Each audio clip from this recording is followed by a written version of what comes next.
Вітаю, я Наста, а ты слухаеш Белліт, падкаст пра кнігі і каля кніжныя тэмы. Лістапад атрымліваецца вельмі насычаным месяцам. Кастрычнік таксама быў вельмі насычаны, што вы зразумееце па сённяшнім выпуску літнавінаў. Вы пабачыце, як шмат кніг выйшла ў гэтым месяцы, як шмат цікавых літаратурных падзей адбылося.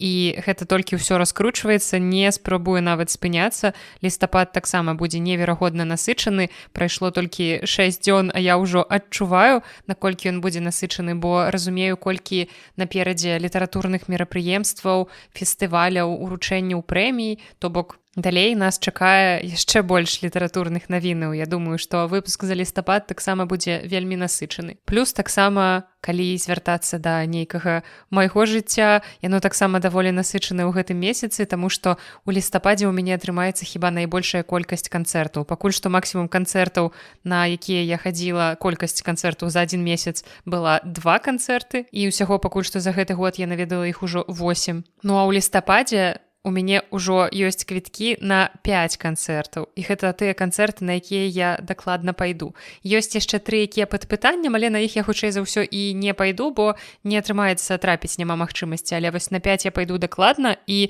гэта так цудоўна, проста вы не ўяўляеце. Але пра канцэрты я вам расказваць сёння не буду. Я буду вам расказваць, што ж цікавага адбылося ў беларускім літаратурным свеце, у Беларусі і за яе межамі. Якія кнігі выходзілі, якія прэміі ўручаліся, якія доўгія спісы, кароткія спісы прэмій называліся і гэтак далей. Ну і таксама вельмі важна, якія кнігі траплялі ў экстрэмісцкія спісы, бо мне падаецца, што ніводзін выпуск падкаста літнавінаў у апошні час не абыходзіўся без гэтай тэмы.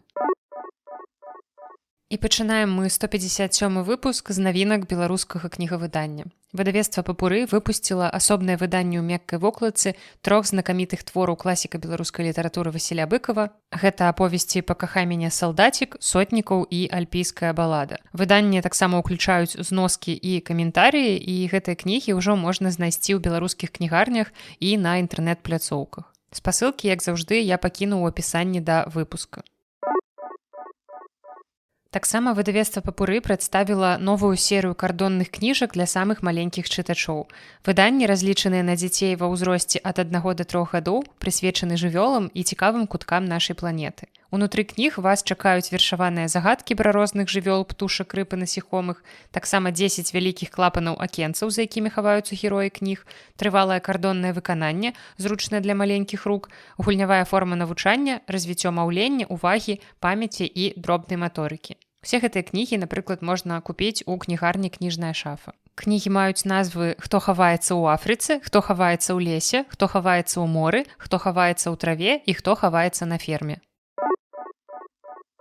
У выдавецтве Рамана Цымберава пабачыў свет калектыўны зборнік паэзіі «Круцель трава», да якога ў якасці своеасаблівага пасляслоўя і каментарыяў далучаны некалькі эсэ. Кніга змяшчае творы сучасных аўтараў, сярод якіх Ігар Бабкоў, Галіна Свірына, Кацярына Масе, Дзяніс Мацеша і іншыя. У анатацыі да кнігі гаворыцца паэты, філосафы, метафізікі, навукоўцы, музыкі ды іншыя творцы беларускай думкі. Усіх нас яднае любоў да хараства мовы як сродку мастацкай камунікацыі і мыслення. Кніга адрасуецца аматарам і даследчыкам сучаснай беларускай літаратуры. Таксама выдавец Раман Цымбераў працягвае папаўняць дзіцячую серыю ветрачок, якую ён распачаў летам гэтага года. Цяпер у серыі з'явіўся зборнік выбраных дзіцячых вершаў Дануты Бичэль. У кнігу «Радзіма» увайшлі найлепшыя вершы паэткі для дзяцей, напісаныя на працягу апошніх дзесяцігоддзяў. Як гаворыцца ў анатацыі, творы дапамагаюць юным чытачам адкрыць для сябе цікавы навакольны свет і прыгажосць беларускай мовы. Ілюстрацыі да кнігі зрабіла мастачка Аляксандра Адамовіч.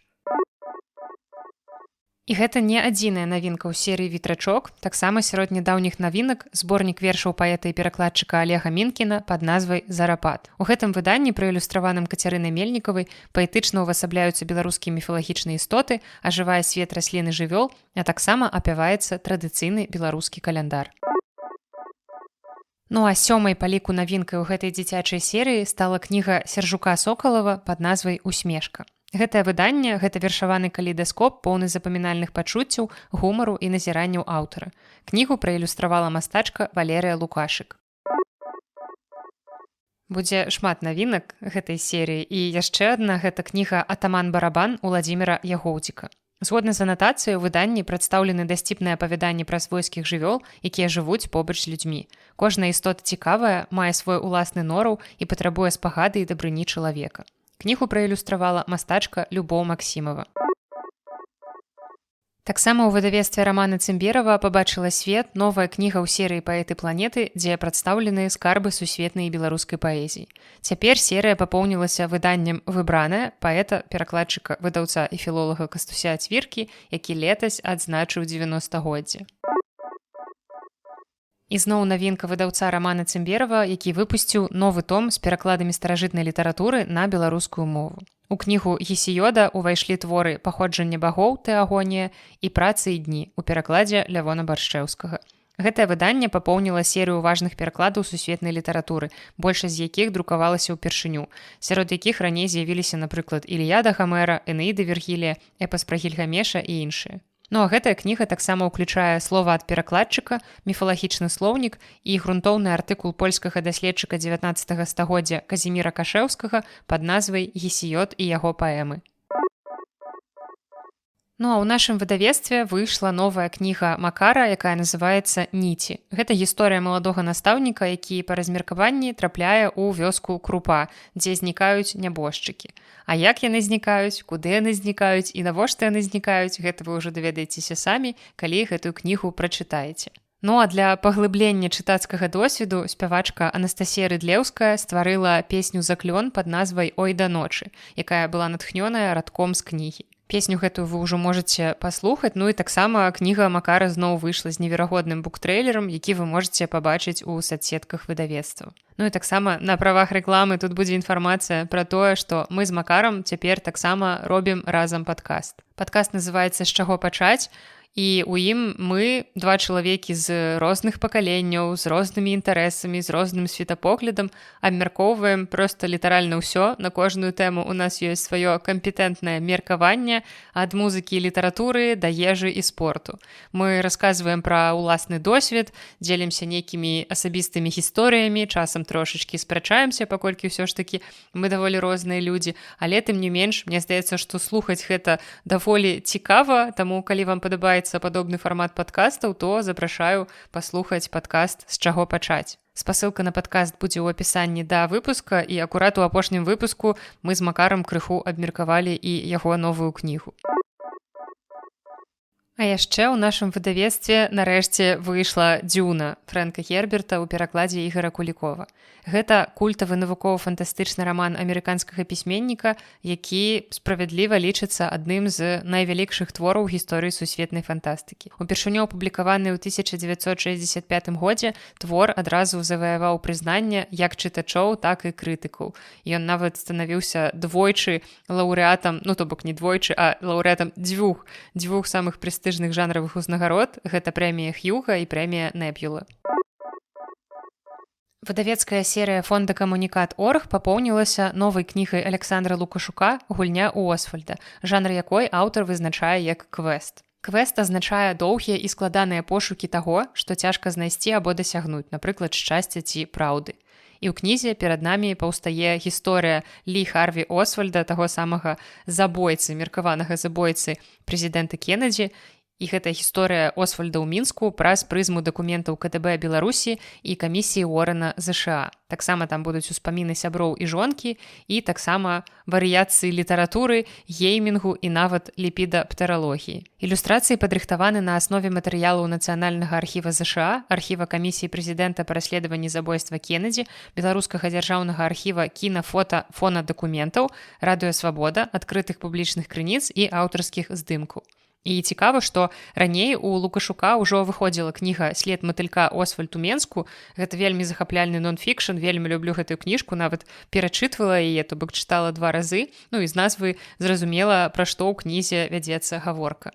Ну а таксама акурат цяпер я чытаю папаўнення ў экстрэмісцкім спісе, кнігу, якая нядаўна ўвайшла ў спіс экстрэмісцкіх матэрыялаў. Гэта кніга Александры Лукашука «Там, дзе няма цемнаты». Гэта гісторыя яго працы на радыё «Свабода», і я прачытала літаральна там колькі старонак гэтай кнігі, і спадар Александр, калі вы раптам мяне чуеце, я не чакала, што ў пачатку вашай кнігі я буду плакаць.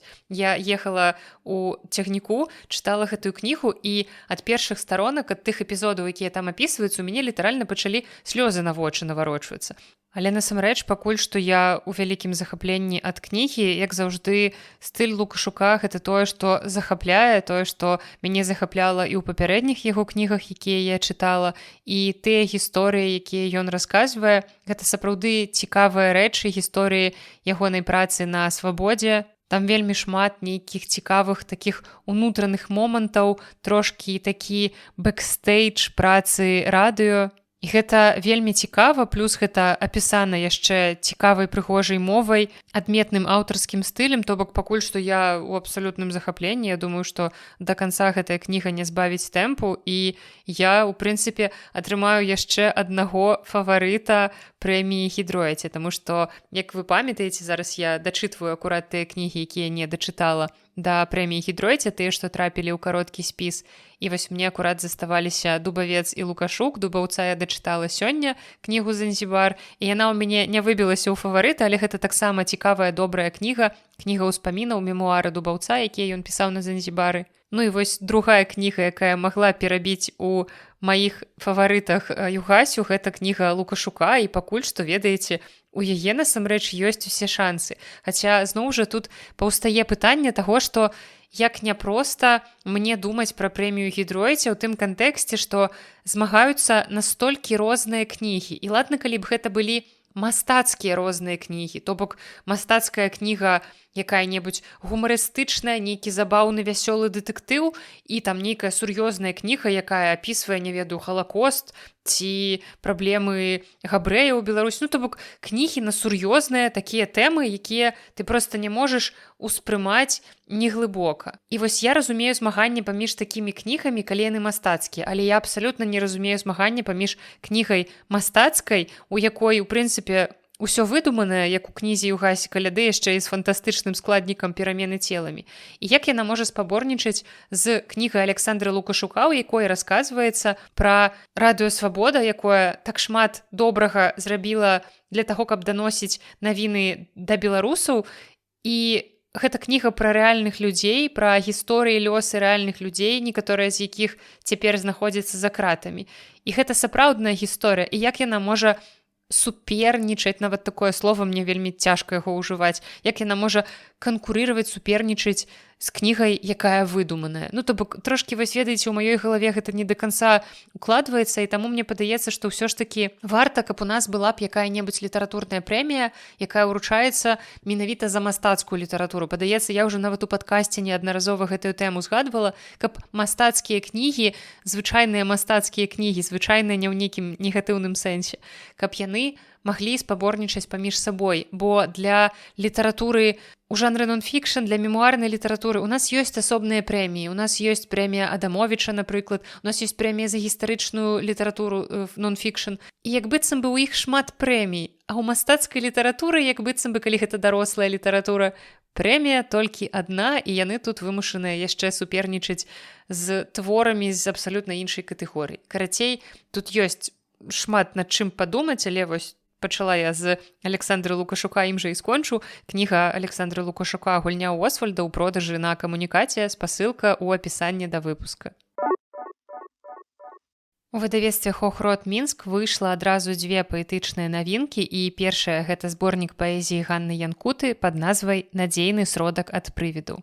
Ілюстрацыю да зборніка падрыхтавала Воля Франко. Ну а кнігу купіць можна на сайце выдавецтва. Ну і другая паэтычная навінка выдавецтва — гэта зборнік паэта, перакладчыка, арганізатара фэста аднаго верша Георгія Барташа. Зборнік атрымаў назву POV. Вельмі модная зараз 3 літары, вельмі модная абрэвіатура, якую даволі часта вы можете ўбачыць у відэа, напрыклад, у інстаграме, ў рылсах або ў тіктоку. 3 літары, якія расшыфроўваюцца як point of view. У выдавецтве універсітэта Марыі Кюры Складоўскай у Любліне выйшла манаграфія драматурга і літаратуразнаўцы Сергея Кавалёва пад назвай «Беларуская літаратура перыяду трансфармацыі. Абрысы замглёнага краявіду». І ў гэтай кнізе разглядаецца беларуская літаратура ў перыяд 1985-2020 гадоў. Кніга ахоплівае розныя жанры, паэзію, прозу, драматургію, эсеістыку і крытыку і аналізуе розныя творчыя індывідуальнасці. У ёй процьма аўтараў, і для даследавання выкарыстоўваюцца розныя літаратуразнаўчыя метады, аналіз аўтарскіх стратэгій і траекторый, геапаэтыка, кампаратывістыка і іншыя. Неўзабаве кніга з'явіцца ў продажы на сайце выдавецтва універсітэта. Фонд Тутака, вядомая арганізацыя буйных беларускіх падзей, у першую чаргу фестывалю з аднайменнай назвай Тутака, упершыню выступіў у ролі выдаўца. Першай кнігай новага выдавецтва стала перавыданне зборніка вершаў Віталя Рыжкова «Дзверы замкнёныя на ключы». Дарэчы, гэта адна з маіх любімых беларускіх паэтычных кніг, якая засталася ў мяне дома ў Беларусі з аўтографам Віталя, і мне так зараз падумалася, што, можа быць, варта гэтую кнігу сюды з Беларусі папрасіць, каб мне прывезлі, каб яна ў мяне была тут у маёй бібліятэцы. Або таксама можна купіць кнігу ў новым выданні і зноў яшчэ раз падпісаць у Віталя, таксама добра. Першая версія гэтай кнігі выйшла ў 2010 годзе, тады я яе купіла, і за яе Віталь стаў лаўрэатам прэміі «Дэбют» імя Максіма Богдановича. Першы наклад распрадаўся літаральна за некалькі месяцаў, у 2004 годзе выйшаў другі наклад, ну і вось праз 15 гадоў пасля першага выдання выйшла трэцяе выданне. Кнігу можна набыць у краме Тутака з дастаўкай амаль па ўсім свеце. Пакіну спасылку ў апісанні да выпуска. Ну і таксама у гэты час Віталь Рыжкоў падарожнічае па еўрапейскіх і не толькі еўрапейскіх гарадах з праграмай «Паэтычны стендап». Спіс гарадоў пастаянна абнаўляецца, сачыць за ім можна ў фэйсбуку Віталя.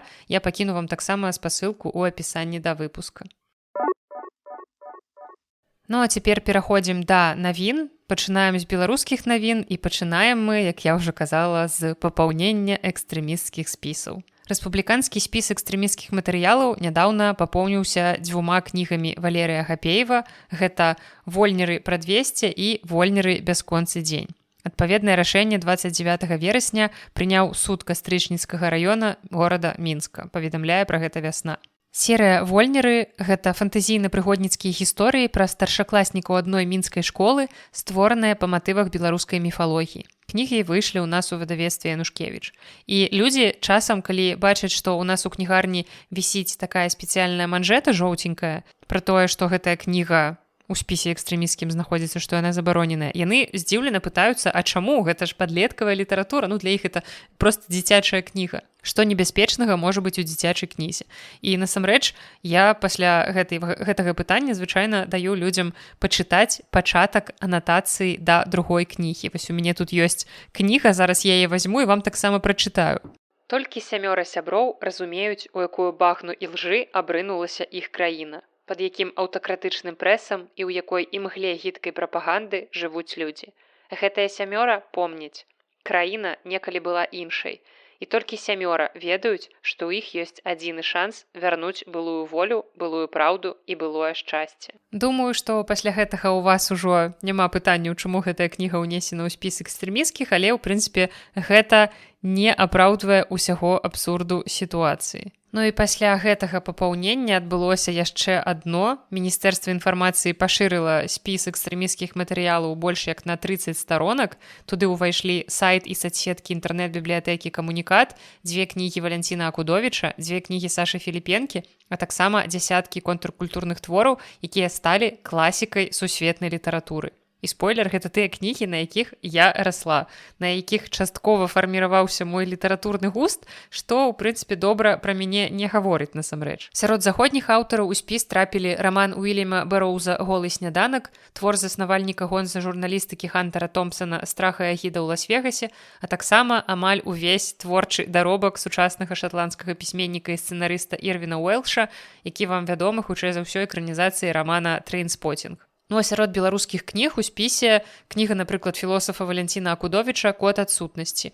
І таксама ягоная кніга ўспамінаў «Трэба ўявіць Сізіфа шчаслівым», якая летась атрымала прэмію Гідройце. Проста цудоўная кніга, адна з найважнейшых, я лічу, кніг у гісторыі беларускай літаратуры 21 стагоддзя. Але вось цяпер экстрэмісцкая. Ну а цяпер да навін больш прыемных. З 15 па 19 кастрычніка ў Франкфурце прайшоў міжнародны кніжны кірмаш. Гэта адна з найбуйнейшых падзей у свеце кнігавыдання, і на ёй была прадстаўлена таксама Беларусь і незалежныя беларускія выдавецтвы. Іх прадставіў стэнд Інстытута беларускай кнігі. Там можна было пазнаёміцца з найноўшымі выданнямі незалежных беларускіх выдавецтваў, а таксама з каталогам кніжных навінак, у які ўвайшлі творы вядомых беларускіх аўтараў. Асабіста ў кірмашы ўдзельнічалі прадстаўнікі некаторых беларускіх выдавецтваў, якія знаходзяцца ў эміграцыі. Гэта Гутенберг Паблішэр, Мяне няма, Скарына Прэс і Чабор. І гэта ўжо 3-й год запар, калі Інстытут беларускай кнігі арганізуе удзел беларускай незалежнай кнігі ў франкфуртскім кірмашы.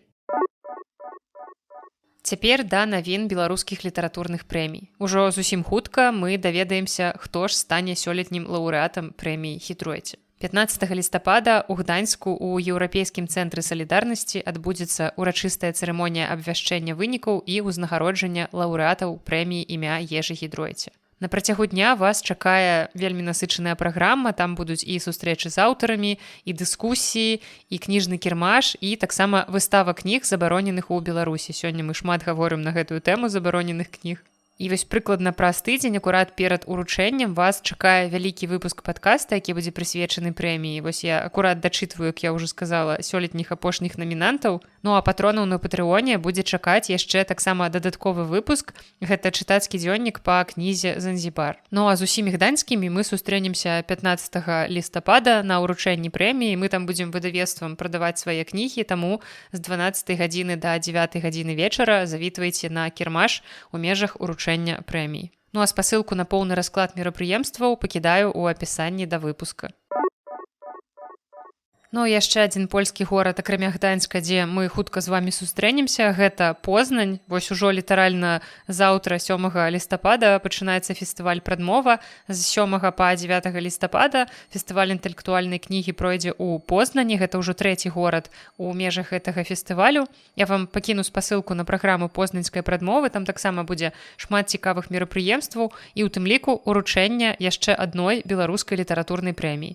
Журы абвясціла кароткія спісы намінантаў на прэмію «Цёткі», якая ўручаецца за найлепшыя кнігі для дзяцей і падлеткаў. Сёлета зноў узнагарода ўручаецца за 2 гады, за 23 год і за 24, і за 23 год на галоўную ўзнагароду прэтэндуюць 4 кнігі ў літаратурнай намінацыі і 7 кніг у мастацкай.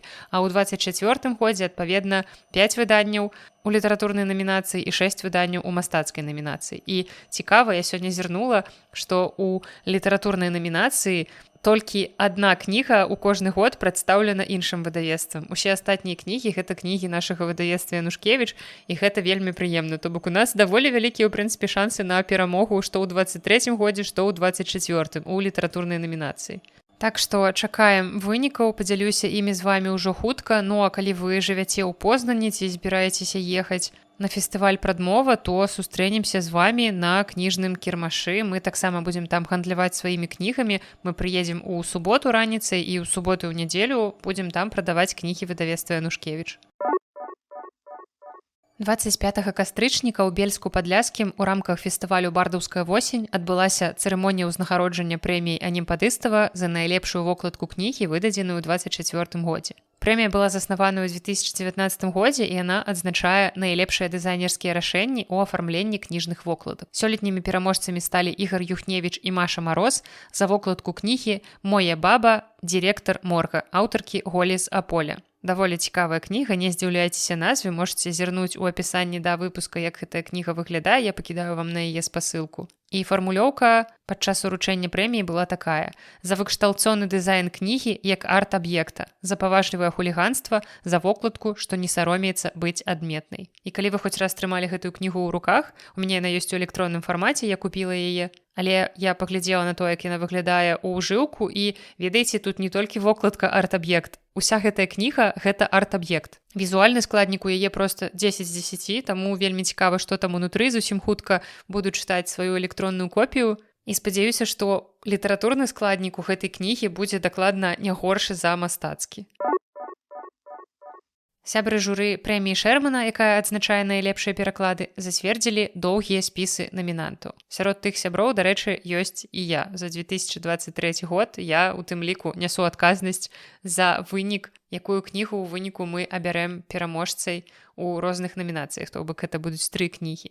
І ў нашым сезоне 23-го года доўгі спіс быў складзены толькі для намінацыі пераклад прозы, таму што ў намінацыях пераклад паэзіі і пераклад дзіцячай літаратуры невялікая колькасць намінаваных кніг, таму як быццам бы ў нас поўны спіс адразу перайшоў у доўгі. Ну а ў сезоне 24-го года доўгія спісы былі зацверджаныя для намінацыі пераклад прозы і пераклад дзіцячай літаратуры, а ў намінацыі пераклад паэзіі журы таксама доўгі спіс не вызначала, менавіта з той жа прычыны, што проста малая колькасць удзельнікаў. Ну і наступны этап ва ўсіх намінацыях абодвух сезонаў гэта вызначэнне кароткіх спісаў, і скажу вам па сакрэце, што на гэтым тыдні мы ўжо вызначылі ўсё, цяпер мы чакаем афіцыйнага абвяшчэння.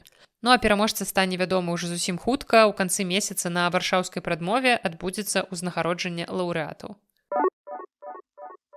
У новым выпуску славацкага часопіса «Ромбоід», які выходзіць 6 разоў на год, вы можаце знайсці больш за 50 старонак беларускай літаратуры.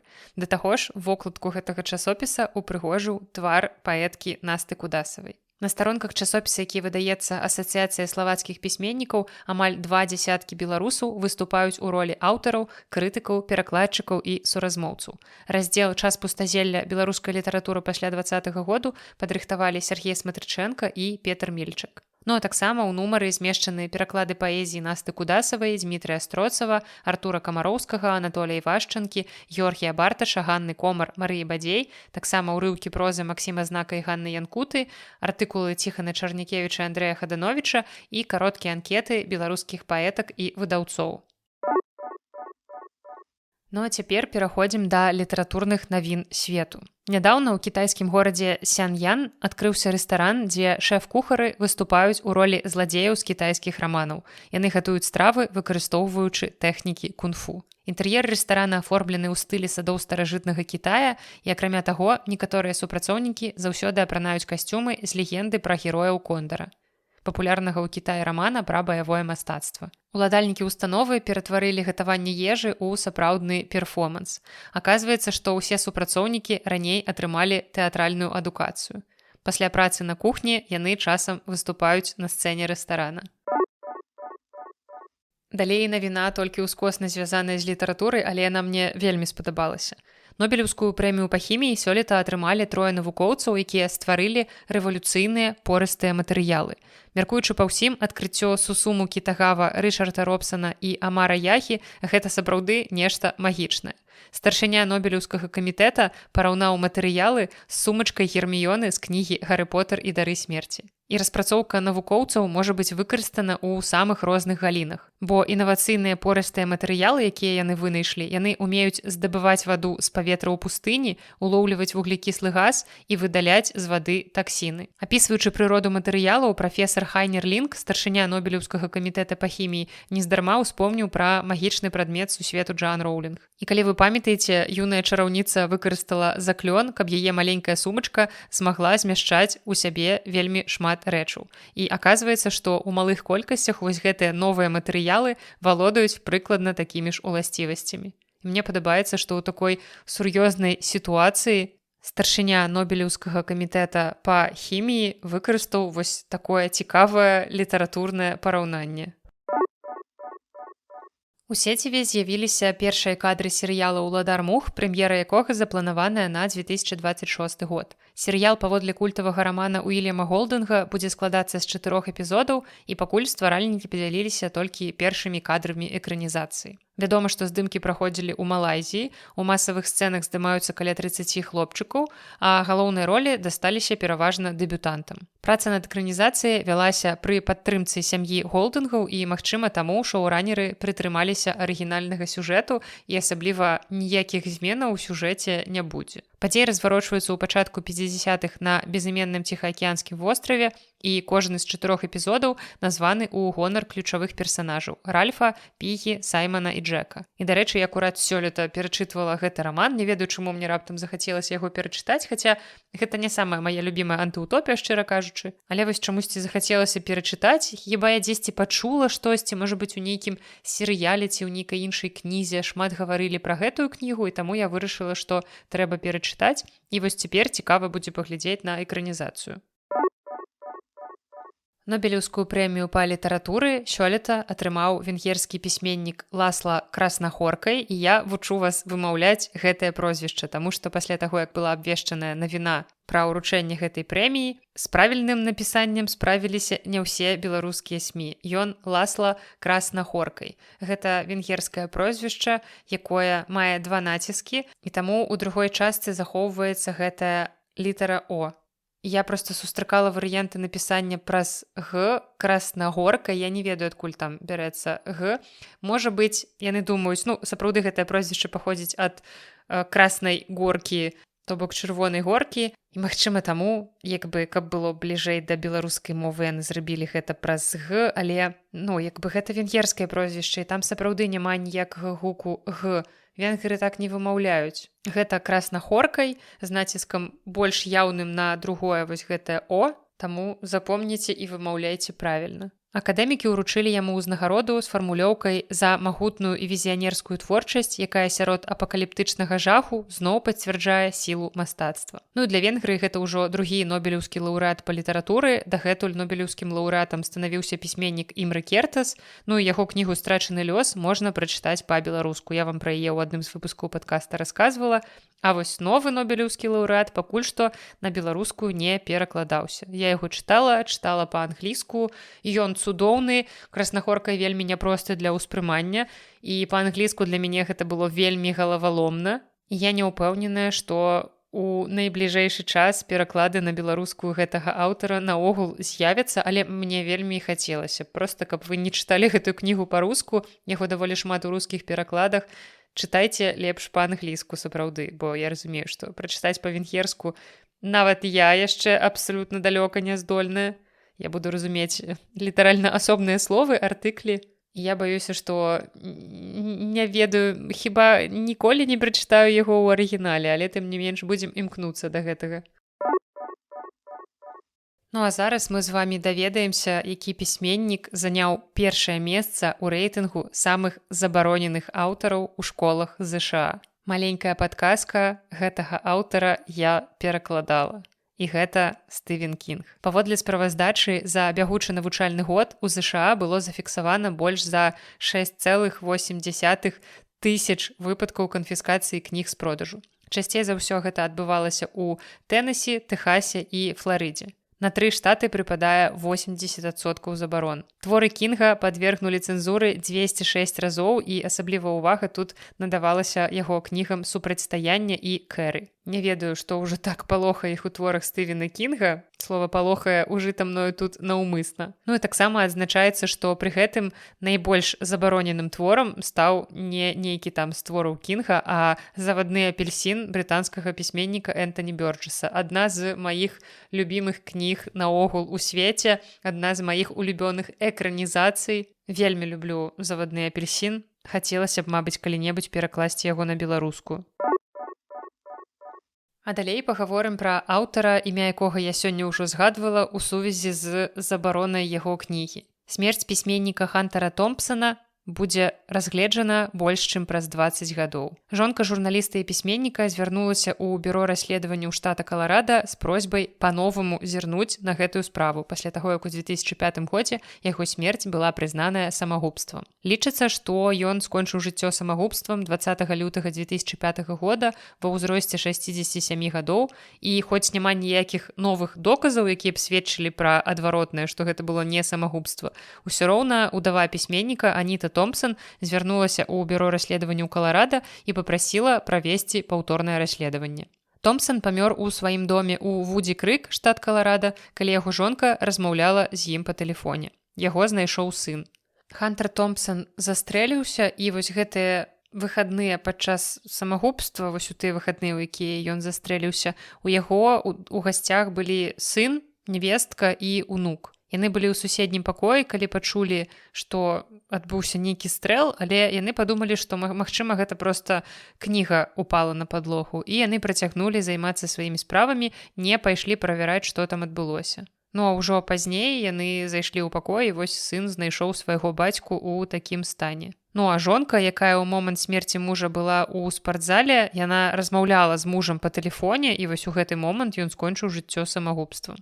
Гэта, я проста не ўяўляю, гэта даволі страшная рэч, але ў прынцыпе, калі у суседнім пакоі была яго сям'я, то як быццам бы тут і няма чаго расследаваць, ці, магчыма, ягоная жонка падазрае, што хтосьці з сям'і, напрыклад, сын або нявестка, або унук маюць дачыненне да таго, што адбылося. Наўрад ці нейкі левы выпадковы чалавек у гэты час зайшоў і застрэліў яго. То бок, я не ведаю, чым выклікана вось гэтае жаданне пераправерыць гэта, але тым не менш бюро расследаванняў пагадзілася перагледзець гэтую справу, каб супакоіць сям'ю пісьменніка.